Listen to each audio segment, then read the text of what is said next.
This episode is brought to you by Progressive Insurance. What if comparing car insurance rates was as easy as putting on your favorite podcast? With Progressive, it is. Just visit the Progressive website to quote with all the coverages you want. You'll see Progressive's direct rate, then their tool will provide options from other companies so you can compare. All you need to do is choose the rate and coverage you like. Quote today at Progressive.com to join the over 28 million drivers who trust Progressive.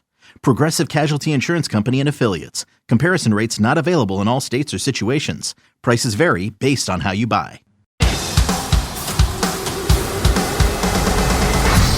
Brews and Banter.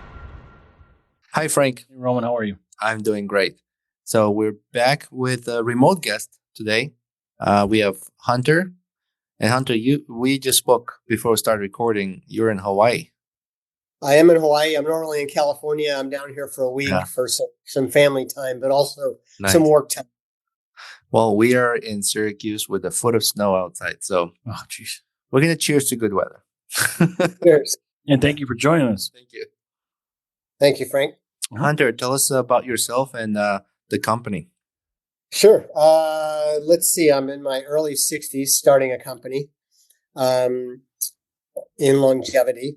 I was on Wall Street for the better part of my career, over 20 years. I always like to say I was way overpaid, and very fortunate. And I worked for a firm that was huge on athletics. Our managing director was the founder of the U.S. Discovery and Postal team with Lance Armstrong. So I really got into cycling. I got to know Lance. Was always into health and wellness. I always liked helping my friends find health and wellness, specifically through better eating and exercise, because I was always so fit. And anyone that would ask me for help, I wouldn't say, "Hey, you look great, Roman." I might say, "You look like shit." And here's some ways I can help you. And mostly self-taught, largely diet and exercise. But right around when I turned 40, my dad and 5 of my friends died of various diseases, largely preventable, largely cancer related, but maybe not entirely preventable, but had they taken on better health, they would have lived a better life before they passed. So I took a while out from Wall Street and I founded the Charity of Choice Foundation, benefiting Livestrong. You remember the yellow bracelets with Lance? Yep. Lance built love Lance or not. He's a boisterous, opinionated guy, but he did amazing things for cancer survivors by building a network to help survivors of cancer navigate through it once you get it. We were focused more on cancer research dollars, and we put on these big outdoor cycling events to fundraise for cancer research. And the Livestrong cancer centers were largely beneficiaries, but had a great time. I did it for almost 20 years. Got a lot of people off the couch to fundraise. Learned a lot about social behavior and how masses can do things together to make change. And I think that's something we can do with healthcare. So I finally left the nonprofit world and went to work for a company called Paceline for 2 years, which you'd wear a wearable device that would track your heart rate, like a Apple Fitbit or a Garmin watch. Yeah. And we would give you incentives for elevating your heart rate each week, as little as $1 a week, or some social, elements behind it. And we learned a lot there about people are willing to change their behavior for very little bit of money or recognition. Meanwhile, I've learned a whole lot about the healthcare system over the years. I've been very frustrated with it. I started reading books by Peter Attia, Mark Hyman from Functional Health, which is a blood test company. Peter Attia, as you know, was on 60 Minutes last week or a couple weeks ago talking about longevity. He wrote an amazing book called Outlive. And just started hacking in the space, as did my partner, Jesse. And we founded a company called Longevity Health, which is a online longevity clinic. And that's step one. And then we're trying to build that into something that is more affordable for the masses using AI, which we can talk about. So long story short, overpaid on Wall Street, turned healthcare junkie. And I just love helping other people that ask for help. Yeah. And now underpaid, right? Currently. No, I'm not taking a salary right now. No. And I probably for 20 years didn't make more than $40,000 a year in the nonprofit space, but I travel all over the world. I raced my bike. I met some incredible people, including CEOs who are backing what I'm doing now. Mm-hmm. I've noticed the cycling for raising money has been popular. I have a friend that rode from Buffalo, New York to Texas to raise money for, charity as well. And they had a car follow them, and you could like log into Facebook Live, I think it was, and you could see them cycling anytime. Mm-hmm. It was pretty cool. Awesome. So are you still doing the charity work for the No. No? Full Is that- time this company, Longevity Health. Yeah. Okay. But is whatever you work with Lance Armstrong, is that still going? That's nope. Yeah. I folded it. I actually started a company similar to GoFundMe Mm-hmm. to help charities, but ended up, I wouldn't call it a failure, but learned a lot about, startups. And we were Right. trying to practice donations for as little as 1% instead of GoFundMe's 8%. Tough business selling to charities, but I learned a lot about startups. So I shut that down Mm-hmm. and then went to work full time for Paceline and now Longevity Health. And your partner Jesse, you said? Yeah, Jesse was with Credit Sesame for almost, I think, 10 years, built a whole team around him. He was president.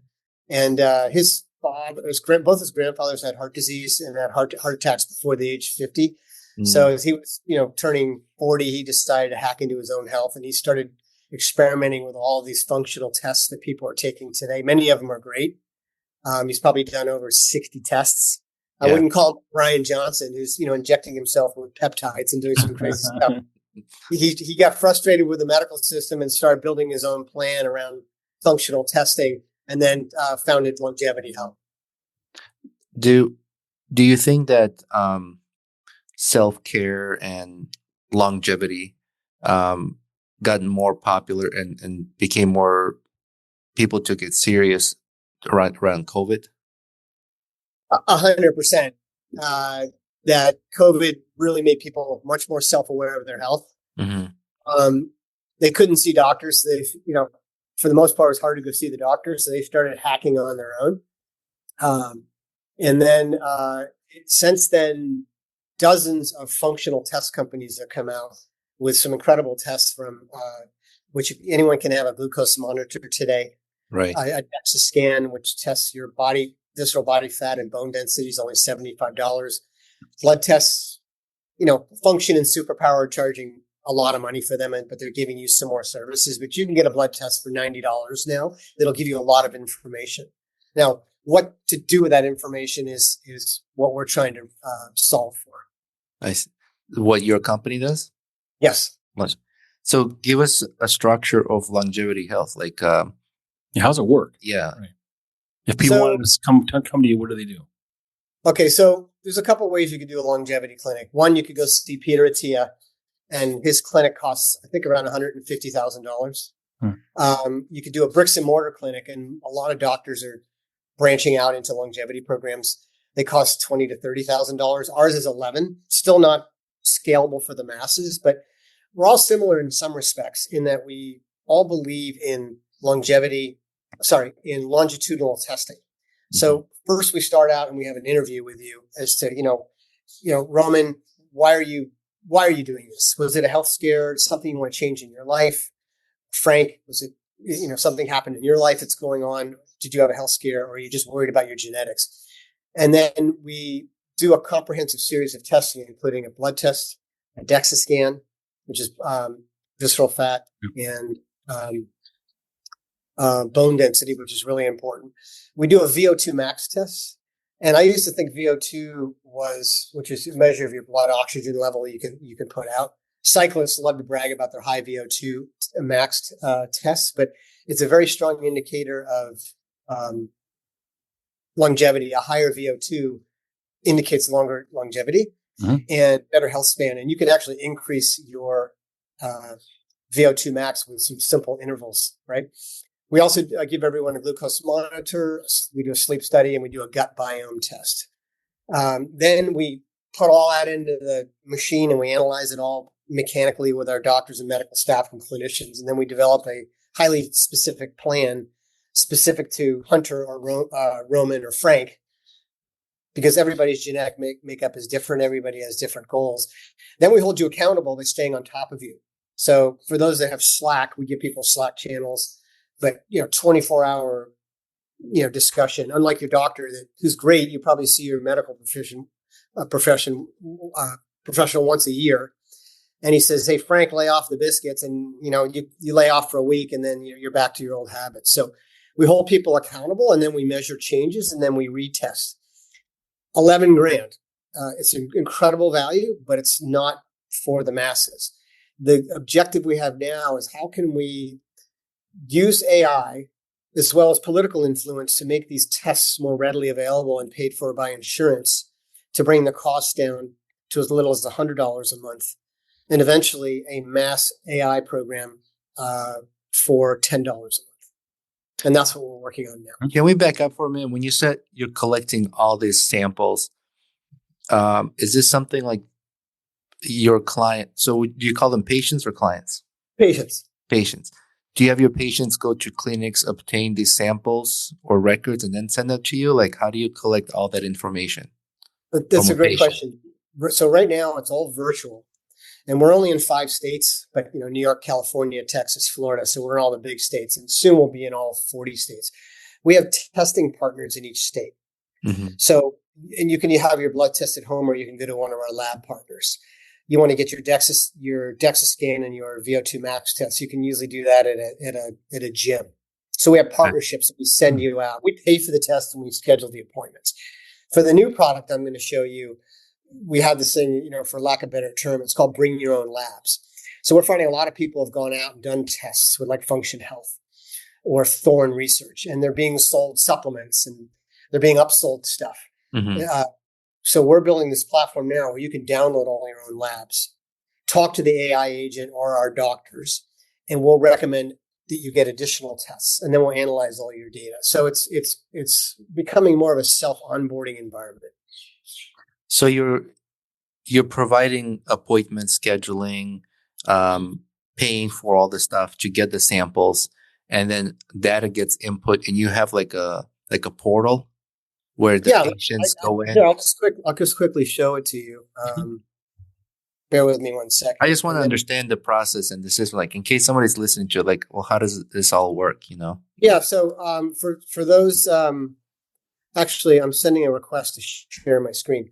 Hold on. So That's okay. Go ahead.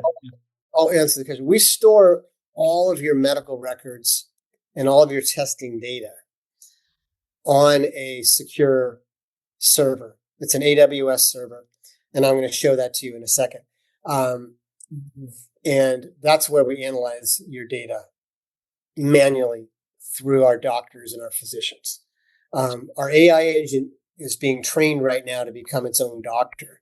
And I'll just share my desktop here, and I'll show you the portal.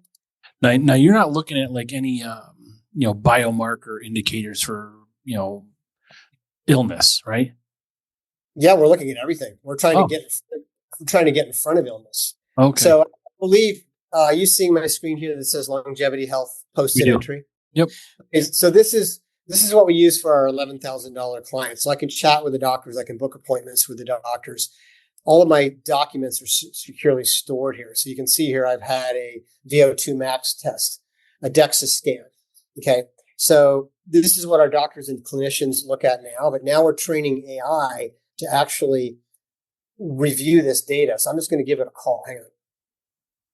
This is Jesse from Longevity Health. How have things been going for you? Pretty good. I'm down in Hawaii. I think I'm going to try myself at surfing later today. In the meantime, hey, could you just quickly pull up my latest Dexa scan from July? And I know my bone density was a little bit light. What do you recommend I do while I'm down here this week to strengthen?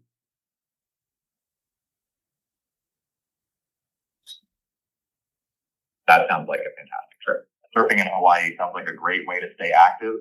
Regarding, your Dexa scan from July, it actually showed that your bone mineral density was within normal parameters with a total BMD of 1.234 grams per square centimeter and a T-score of 0.4. So your bone density is looking good. However, the scan did note a slightly low appendicular lean mass index and a bit higher than target visceral fat. While you're in Hawaii, focusing on activities that build muscle and help with overall body composition would be beneficial.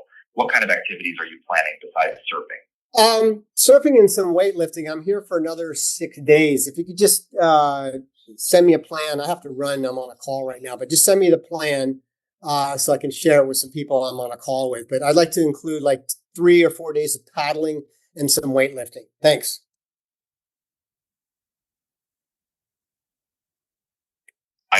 So let me just stop sharing my screen. So it'll read any of these records that I have, as you see here. Here's my blood work. There's a couple of red flags here.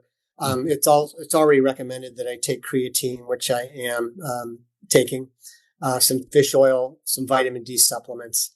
If I get a new blood test done, it will automatically compare the previous blood tests that I had and show me progress. And again, a doctor still reviews all of this. This is like AI with human in the loop, but the AI can reduce a lot of the cost it takes cost of having doctors analyze this data. And it's much faster and it's almost as accurate as a doctor. Mm-hmm. That's fantastic. I mean, even just the depth. And we talked about this last week with something we were doing separately for me and how you got to be detailed with it, right? I mean, you have a conversation and you just kind of talk, but you ask the detailed questions and it'll give you those answers. And as you said, it's not entirely correct yet, but it worked for us when we did it. And it was something unrelated to health, but that program seems like it's good. AI is not fully ready for a variety of reasons. One, it hallucinates. It does make mistakes. That's why we still want humans in the loop. Consumers aren't fully ready for the driverless AI doctor. Some people are. Older people are worried about you using their data, but they talk to Alexa all day long. So imagine if this will get to know your behavior. It gets to know you personally. It'll get better and better and better. And as we become older and suffer from dementia, it becomes like an AI companion for the elderly. My mom had dementia. She could have used something like this. We sort of shifted back to the younger set because right now our goal is to use data to change the nature of preventive health to sort of reduce the trillions of dollars of costs for Medicare or in society from poor health. That's a whole nother ball of wax, changing behavior, but that's sort of where we're focused. But it does take out a lot of costs of the doctor. The third reason is the regulatory environment is not fully ready yet. But I think in 3 to 5 years, we're guessing that AI will prescribe your medicine. It'll order lab work. It'll order procedures. A doctor still needs to sign off on the procedure. But it's still just not quite ready for that yet. But I think it'll replace primary care. I think that depends on the patient. If the patient is willing to go that route. And I think it will also depend on the insurance companies. So the liability of AI making these decisions, is insurance okay with it? You know what I mean? Like, who do you hold accountable? Who do you, I guess from like malpractice point of view? I think that part is going to take a little longer. I don't see how your primary care doctors can just be I don't think we're there yet. You know what I mean? Maybe there's something I don't know. But maybe in 3 or 5 years we will. In my head, just to think. I think you're right. I think, like I said, it still makes mistakes, and I think it will get better. Like we're trying to train these large language models. They're in residency right now. They're learning, and once the government gets their hands on it, it becomes approved. That can change the liability risk in consumers. But I will tell you right now, I don't know about you guys, but especially during COVID, when you're sick, first of all, 20 years ago, you put something into Google and you're like, holy shit, I've got cancer. I'm going to die 1,000 deaths. And I'm gonna Now it's getting better. You go into ChatGPT and like I went into the allergist the other day. I was way more prepared than they ever were just by searching ChatGPT on my nasal condition I've had for the last 15 years. It was spot on. It even told me what kind of tests I needed to have. So I was way more prepared. That was all ChatGPT. And that's another thing I'll point out to your listeners. You don't need to spend 11 grand. You don't need to spend any money. Just take your own tests and your own interests and throw it into these large language models and sort of interpolate. Just don't completely rely on it yet. Ask your doctor. There's risks. There were 2 suicides last week resulted from large language models telling someone suicide was the best option. That was terrible, right? So it's not like you're going to go take opioids because ChatGPT tells you to, but you can learn so much for free And that's what everybody does when they get sick. Well, there's an underlying issue, really. If someone tells you that suicide, if ChatGPT tells you suicide's the answer, you've already got a problem that you're listening to that answer. Something else unrelated to that, like, that you would believe. Oh yeah, okay, yeah, it's a good idea. I mean, I'm a sane person. Everything's going well. I'll just go kill myself. Like, how can you be in your right mind when you're taking that advice seriously? When someone's highly clinically depressed. Well, so that's what I'm saying. There's another issue, right?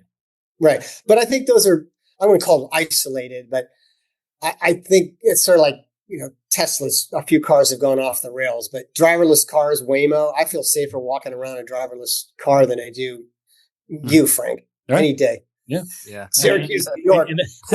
That's the right call.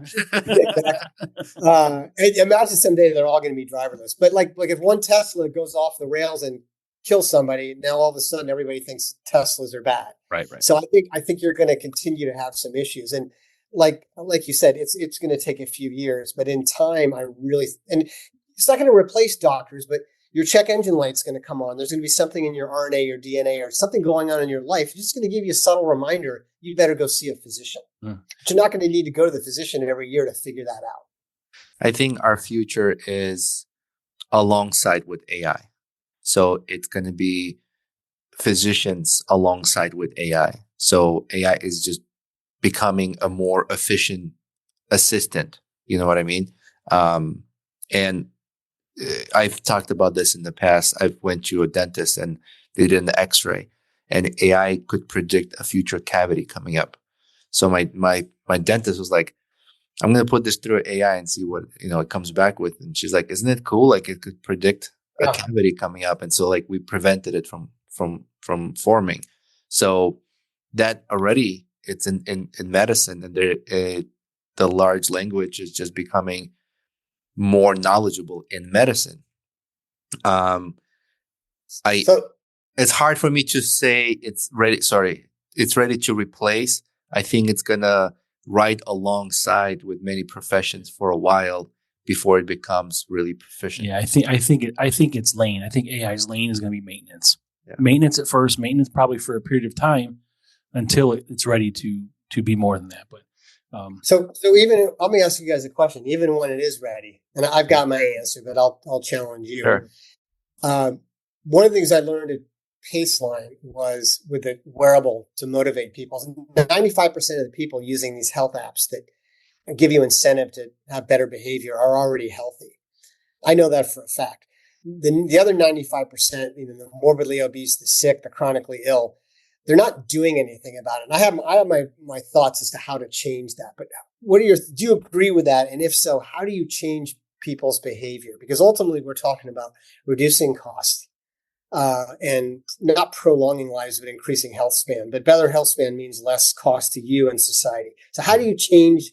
How do we get Frank off the couch? Dangle a beer in front. Yeah, throw a cheeseburger out there. No, just kidding. I think talking about it first, because I bet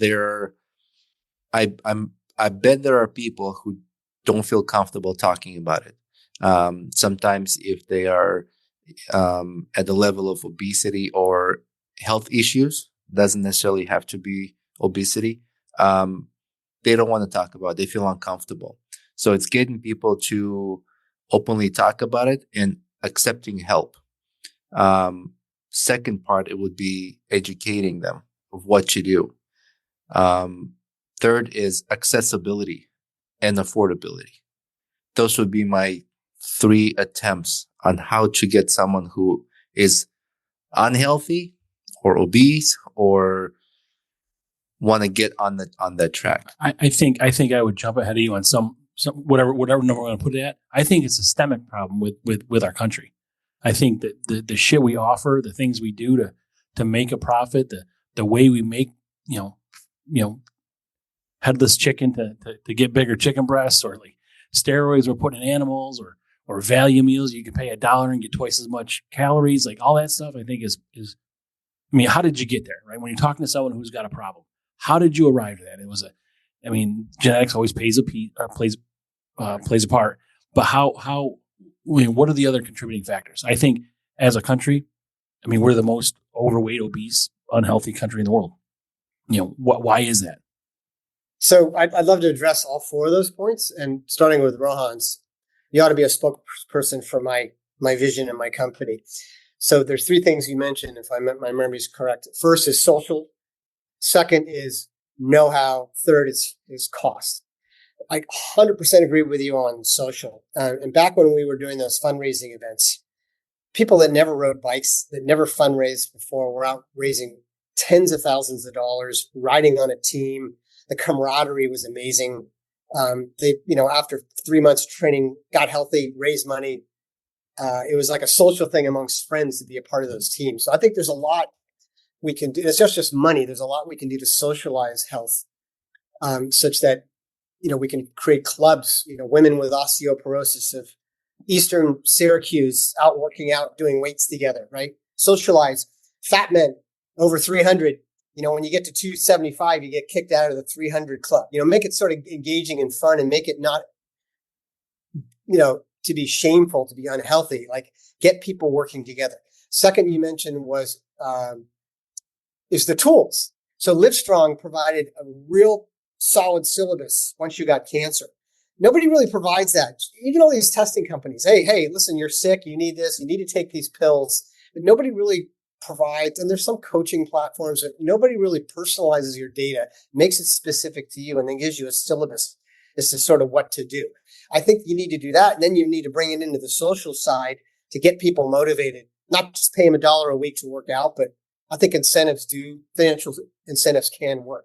Mm-hmm. And then third, you mentioned affordability. All of these incredible platforms for preventive health and getting in front of stuff costs money. It's all out of pocket. So insurance and regulation needs to change. And I think it will in time. To Frank's point about the food supply, I'm kind of a RFK fan. He's a little wacky, but I couldn't agree with you more. The food companies, it's a start. Yeah. Food companies are poisoning us. The drug companies love it. The insurance companies make more money off of sick people. I know from Medicaid, the sicker you are, the longer you live as a sick person, the more they get paid. I, being a capitalist, want to stay out of government and try to empower consumers with data, tools, and social determinants of health to change their behavior. And if we can change their behavior, it's going to be a revolt on companies and Medicare to pay for healthcare. Healthcare should be free. Now I'm sounding like a liberal, but it really should be.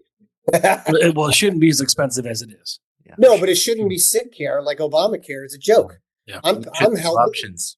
Yeah, look, there's people who can't afford healthcare because they're, genetically ill. We need to take care of them. But I'm sorry, if you're eating like shit and there's resources and tools for you to eat better and behave better, I don't want to pay for that healthcare. Yeah, the choices are. Sorry. Part of that, what I was going to say is accessibility and affordability. Healthy food is expensive. Mm-hmm. And accessibility to healthy food. If you look at demographics of lower income, for example, how many health food stores, bars, restaurants, whatever, not bars are not healthy, stores, restaurants that serve healthy food and accessibility, you don't find many, very few, if any. You see a lot of McDonald's, fast food, Chinese food, whatever. Anything quick, easy, cheap, unhealthy is accessible in those areas. Why is that? Well, they do their research, and because healthy food is expensive, what is the point of them putting their business there? They're going to go out of business. They're not going to spend that kind of money. So that is what my third thing was when I said accessibility and affordability. The market research. Not so much the programs to sign up for. Oh, but more having access to healthy food and be able to afford a healthy food is where I was leaning. I have one idea, and it may be a dumb one, but I was building this at Paceline, but it'll get to know your behavior.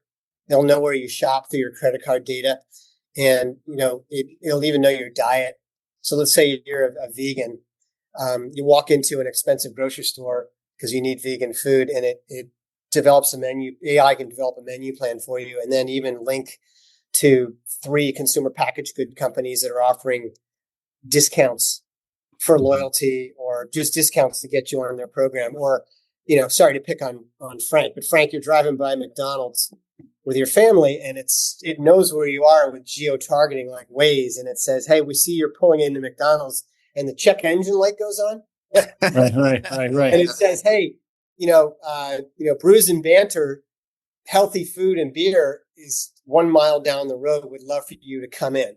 Mm-hmm. And here's 40% off. Now I realize there aren't as many of those healthy options, but I think there are ways we can use technology and incentives from companies to change people's behavior. And that's where the financial elements do come in. But it never really occurred to me. You're right. The reason why those fast foods are there, because that's where the demographic is that's willing to buy that food. Mm-hmm. It's too bad. I don't know how you solve for that. It's too bad. But even gentle reminder, like you said, if you're thinking about getting some sort of shitty food right here, something just pops up that says, hey, 5 minutes away, you could get something that's maybe a little better for you. And hopefully cheaper. But right. Now that's not the case, unfortunately. I mean, everything organic is inflated. And I don't know if that's marketing, like, oh, this is very healthy for you, so we're going to charge more money. Or is it cost of production? Is organic more expensive to make, grow, produce? Or is it more of a marketing? It's organic. I'm going to charge more money. And people want to be healthy. They're going to pay more money to eat organic. So I don't know. I don't have statistics. I don't know what the data is. Is organic really that much more expensive to produce than? I have a theory on that. Do you want to go first on your theory, Hunter? Because I'll tell you. No, I want to hear yours. So mine is that they make more money off the shitty food because, like he says, the unhealthy people live longer as they're unhealthy, and there's so much regulation in place that makes the organic or better food more expensive that it's not a marketing tool. I think it's the actual problem. There's so much red tape you have to go through that the cost to be organic, to be identified as organic food. No, yeah, I think it's. I mean, yeah, I think it's way more expensive to produce. Is there an FDA standard that says this qualifies to be organic and not? I believe there is. I mean, I think there's parameters you got to meet in order to be considered organic. I don't know what those parameters are, but I think each one of those steps is another layer of expense. When you could just make some shitty what you call a beef patty that's really not, and sell it. I don't know. I mean, is that what your thoughts are? No, I really don't know. I am not an organic food eater. The banana's a banana to me, right? Mm-hmm. So maybe we should have a label saying unhealthy food. Exactly. Hey, I have a side question. Is Brews and Banter, is that you two on when you were younger up there? Yeah, thank you for recognizing. Yeah. Absolutely. Why really? Why can't it be now? So, Frank, you were the redhead, right? At one point, yeah. that is you guys, though, right? I had hair. Yeah, it's loosely based upon us. Loosely, yeah. That's AI. That's AI generated.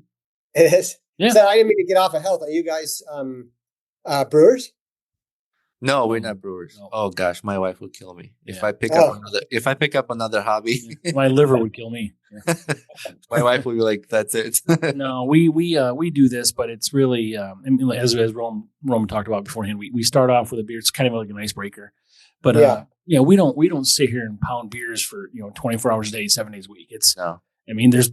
I might have 5 or 6 beers a week. I don't even know if it's that many. Yeah. Do you know what I've discovered? I've cut back on alcohol as I've gotten older, but I found drinking during the day is much better. I know, like, you don't drink during the day, but I'll have a beer at 2:00 in the afternoon, maybe take a 20-minute nap, go get on my bike, or get on my bike at 2:00 in the afternoon, have a beer at 4:00, and then I'm done. But when I'm drinking at 7, 8, 9 o'clock at night before bedtime, I'm just having bad dreams and I'm not sleeping well. So I'm drinking at 7, 8, 9 o'clock in the morning. I don't care. Because I can do that now, but maybe when I advance in age, I won't want to do that. But the only time I would drink late at night is social gatherings, like Delaware. Like at home, I never late at night. Maybe I'll have a beer or a glass of wine with dinner. Yeah. But like later in the day, I don't drink at home. Or if we're in the studio and we have a guest here late at night, we'll have a beer. But yeah, like Frank said, we don't consume a lot of beer. We just like to support small businesses. That's part of what, why we started this podcast, is we wanted to support small businesses. Over 86% of the country is small business owners. And you don't hear a lot about small businesses. And some people don't know that data either. And you hear a lot of big companies because the money they have for marketing, right? So craft brewery is a small business, and there's craft breweries that are small, size of a garage and size of a warehouse, So we like to give them recognition. We like to talk to them. We sometimes will travel the country and stop at these, local breweries and give them recognition, invite them to be guests and things like that. So that's why we're doing it. There's a lot of the behind the scenes though. You don't when you're in a production brewery or even a big business, right? There's, here's what you got to do. Here's your order. Here's the recipe to make it. Don't add too much of this. Add just the right amount of that, and don't add any more of this. And let's see. Here's our profit. But with these people, all the small businesses, they're all the behind the scenes is the passion, right? They care. They care about what they want. Like, you can go to a mom and pop restaurant here and get this much corn, or you could go to this place here and get this much corn, or you go to like a franchise, you're gonna get this much for every franchise you go to because it's all measured out. It all tastes the same, but it's all just corporate. So we like, aside from what we talk about in small business, we also like the stories and the even the architecture for some of these repurposed places that people put businesses in, old canning factories or old post offices or something like that. Well, didn't mean to diverge, but thanks for having me on. Is there anything else you want to talk about? Yeah, well, I wanted to. So you said you have physicians on board as well who reviewed the data. Is there a network of physicians you guys partner with, or are they employed specifically by Longevity Health? All employed by us. Oh, really? So all we have one in each state, and soon we have the option of becoming national. Our footprint expansion is a function of having enough testing facilities for people, so it's hard to hit the whole country. But just one in each state, and one doctor now can handle 300 patients, fewer than your primary doctor, because we're talking to you all the time. But when AI comes to full fruition, we think one doctor can handle thousands of patients because he's just checking data. Yeah. But it's our own physicians. Down the road someday, we have hundreds of millions of users on the platform. I foresee us becoming less clinically driven as we are now, and relying more on PPOs or specialists. So we're kind of the primary doctor, but we're referring you out to partner doctors or the specialists, or use your own. And your AI physician that you guys developing and building, is that designed in-house or you guys outsource that? So we're using a combination of an outsource service, mostly the voice, who does the voice engine, and then we build on top of that. And then we're in the process of, hopefully by mid-February, raising some additional investment capital to bring in more engineering talent to build it on our own. But right now we can outsource it and not take a lot of financial risk. So we only have to pay for it if it works. I think more in-house, the more people will feel comfortable sharing some of this data. Just my opinion. Because oftentimes people would say, well, what are you using this data for? Like, who gets to see this? Right. But we use, sorry to interrupt you. We use Healthy, which is a competitor of Epic. Epic's one of the largest data suppositories for HIPAA data, health data. They're HIPAA compliant. We're HIPAA compliant. There's no, in fact, if anything, when you go to put your data into our server, it goes to Healthy. It doesn't go to Longevity Health. Okay. So people trust that source. But over time, if we get huge, we'll white label it, and our brand will be so big that it'll be like Epic or DSF or Syracuse University database. They're going to feel, and that, in fact, that might be where it sits. So your all data may sit with your health plan, but you own your data as a consumer. You have access to all your data, and you can permission who you want to see that data. You don't want your employer to see it. Right. In aggregate, so they can sort of actuarially account for how much insurance they reserves. It's way better than claims data to have individual data, but that's your data. So I was worried about the whole trust thing because I visited all these senior centers, and anyone over age 70, they're all worried about sharing their data, but the younger generation's not. I feel like it would be opposite. Like once I'm 70, I don't give a shit. What do you want to know? My blood pressure?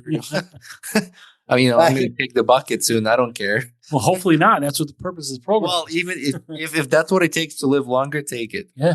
I think it would be more of a younger concern, like where it's going to go, how it's going to affect my future.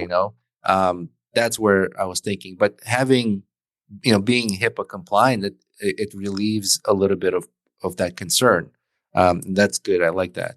And then, is there a future plans for an app, or do you already have an app existing? We don't have an app. We really want to validate demand. So we're only testing this AI product with 25 people. Right now, we've got a few spots left over. I can send you the link if you want to share it. It's $100 a month. We will build an app, but we could spend all this money building products. So I'd rather build it kind of scrappy. Okay. And have our users help us really build and tell us what they want before we go build an app. So how the reason I was asking about an app is more of like an accessibility. So we watched you make this phone call, right, with an AI agent.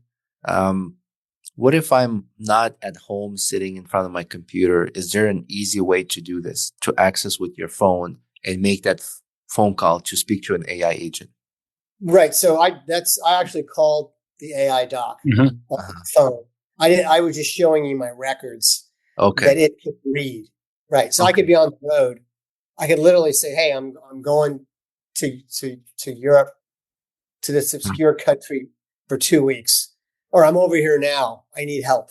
Or which food should I eat? Where should I go? Where should I go to get my diet? Hey, listen, I lost my medication. Can you send me the RX? So you can talk to it anytime you want. Okay. So you can have it like on speed dial. Correct. Yeah. And eventually be app based. So what I just showed you on the screen will be also on your phone. Right. We haven't built that yet because it's very expensive to build an app and make it pretty and make the UX. I want to validate demand first and be sure that people really want this and are willing to use it, and are they willing to pay for it before we spend $1 million building like this incredible app. Wouldn't be $1 million. But do people send you data from their smartware devices, like the rings, the watches? You share it. Yeah. So we can do that now through that browser that I showed you. You can download all your data you want. We are not analyzing it yet, except glucose, some sleep, and one FDA certified sleep mat from a company called Within. And it's actually an FDA approved sleep mat. We can use it and prescribe GLP-1s for people. And I don't mean to take away from wearables. I think wearables are great, but they're still in their infancy of really providing clinical data. I argue with my partners all the time. Let's just, let people store anything they want and make it free. And that makes our app potentially become more of a sticky area where you keep all your stuff in one place. But we're sticking to the let's use what's clinical. And the AI, it's a long answer to your question. Yes, but we don't use the data yet. I see. Yeah, my friend's mother has a problem with her heart, so she wears an Apple Watch that has a heart monitoring, and so if anything abnormal, he can get a notification if he's not home. He could be somewhere else and be notified that, hey, your mom's heart beat is a little off or whatever, so he can call for help right away, kind of close that latency gap of respondents. And we could use that data, I'm sure. AI and our docs could use that data. So and that would come up right now. If you had a patient that had that, we'd probably have them import that data, but we're just not out looking for that data yet. So the doctors that you have in physical locations of different states, do they have brick and mortar location where patients would go in, or most of their service to patients is remote? They all see patients. They're all doctors. They're not full-time longevity health yet. Mm-hmm. One of our co-founders is original co-founders, Jahan Fahimi, is head of UCSF emergency medicine, pretty well-known doc and a professor. He still has he's still practicing emergency medicine, but he sees patients. And then we have one doctor who only sees remote patients, but most of them actually have physical practices. Have you gotten mixed responses from physicians of your business? Surprisingly, no. They're not worried about AI or us, competing against them. In fact, they like it because we get their patients prepared. More so, the challenge with the medical profession right now is there's all these functional tests, blood tests, extensive blood tests, Dexa scans, DNA, RNA. It's not covered by insurance. And I analogize it to walking to your doctor with all these tests and saying, hey, doctor, what do I do with this stuff? It's like walking into a ski shop with your boots, your bindings, your poles, and your jacket that you bought on Amazon and saying, hey, the buckle on my boot's broken. There's a rip in my jacket. And could you mount my bindings for me? It's like, so they make $100 off you and then they have to service something they didn't get paid for. Mm-hmm. So that's one thing that doctors don't like. But I think reimbursement is going to change where HSA plans, companies, starting with self-insured companies, are going to start paying for more of these functional tests and then we're about to do a pilot with a company, we hope soon, where we not only can determine what's right for Frank, what's right for Hunter, what's right for Susie, as opposed to here's a Calm subscription, some GLP-1s and a gym membership, go get healthy.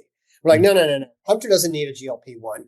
Hunter doesn't need Calm. He might need some sedatives because he's, it works too much. He's too hyper. But I don't need all that stuff. But I need some bone density. I have some bone density issues. I have a vitamin D deficiency. I need a strengthening coach, and I need a nutritionist.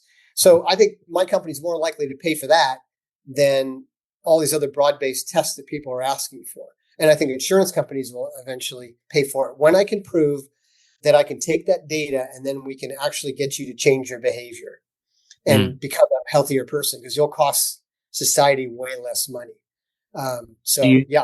Do you think because your services help people be healthier, there are incentives for insurance companies to maybe allocate some kind of funds? You know how they give you, we'll give you $100 to use towards your gym membership.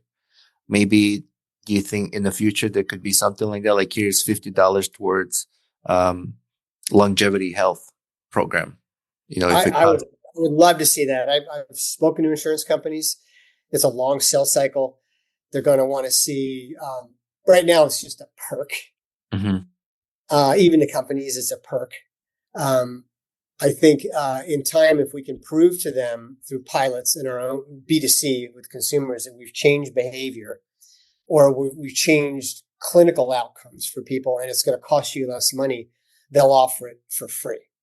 But free, a lot of people don't do stuff when they get it for free. You have to provide, like you mentioned earlier, the tools and the social stuff to get people to change. I don't know if I can solve for this. I just wrote an article, I haven't published it yet, saying that this whole longevity space is 5% of what everybody thinks it is, because most people know they need to do stuff, but they're not doing anything. They're not changing their behavior. Even I'm not. I've gone through the whole program, and I'm like, I have yet to do my exercises, and I forget to take my vitamin D, and I'm taking creatine, but I don't take it all the time. I haven't done my follow-up tests, and I sort of need a nice nagging like service or app and some socialization that gets me to do it. And it's a tough solve. It's a really tough solve. I think social is a really big factor. So here's an example. Would you get up and go to the bar and have a beer by yourself? I doubt it. But if Frank and a couple of my friends called me and said, hey, Ron, we're going to the bar. You want to come with us? We're going to grab some beers. I'm like, yeah, let's go. So the motivation part of it from the social piece is so important. I feel like it's like the first step towards to do better, to You know that app where you can log your like runs or cycling. Is it Strava? Strava, yeah. So that is social part of it. Like we used to have like a group of friends who would train for running or whatever, right? And you see like, oh man, Johnny did his 5 miles already and I haven't. Then your friends can see you haven't done it. They like nag you like, hey man, you got to get that 5 mile run done before end of the week. So that social aspect is so important. If there is a way to connect that way through your future app or even on web base, I think that's a big step forward to consider your health more important. Completely agree.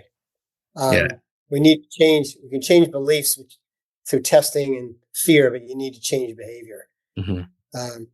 And we're lazy creatures. Some of us, not all of us. Hard to motivate ourselves. Some of us. So for 11,000 now, right? What is the term? What do people? How long do they get longevity health? 1 year. Okay. Unlimited tests. So we don't do all 6 tests every quarter, but we usually redo the blood test every quarter. We redo the Dexa scan once a quarter. And it's a 1 year. Mm-hmm. And we've had fairly strong renewal rates at that price. Mm-hmm. And then we're building future plans where if you've done it for a year, the price will come down. You don't need to redo all the tests, but people want the coaching and the accountability. But it is just 1 year, Frank. Mm-hmm. And that's based. Are there more packages, or that's it? Like we have another package called a check-in, which is $2,500. So it's a Dexa scan, a blood test, glucose monitor, and one other, and then full physician panel overview, and then a couple of plans. But you don't have the ongoing medical stuff. Mm-hmm. But that's something I could use an HSA account to pay for? Correct. That's good. That's good. Can you provide us with links and contacts so we can share with people? Sure. Over the call, or you want me to email them to you? Email it to us, and then we'll have that in the description of the episode. Yeah, we have one for our main site and then one for the beta that I showed you, the AI beta. Yeah. Awesome. Cool. And you're still actively fundraising now? Yeah, so we raised a little over $750,000 in June.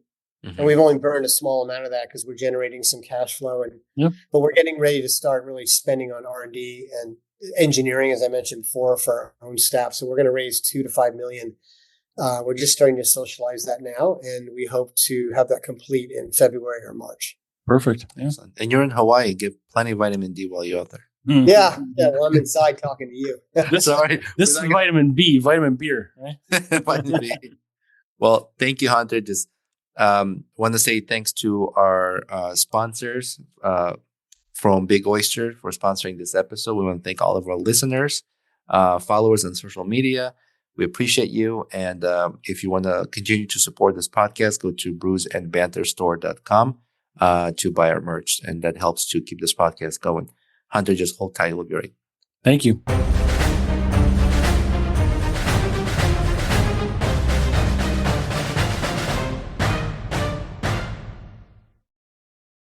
The San Francisco Symphony brings Beethoven's iconic Fifth Symphony to life in an electrifying concert that also features Shostakovich's playful piano concerto No. 1. Hear internationally acclaimed pianist Sung-Jin Cho join forces with SS Symphony principal trumpet Mark Inouye for this bold, high-energy program. Don't miss the San Francisco Symphony perform Beethoven's Fifth Symphony, January 22nd through 24th. Tickets at sfsymphony.org.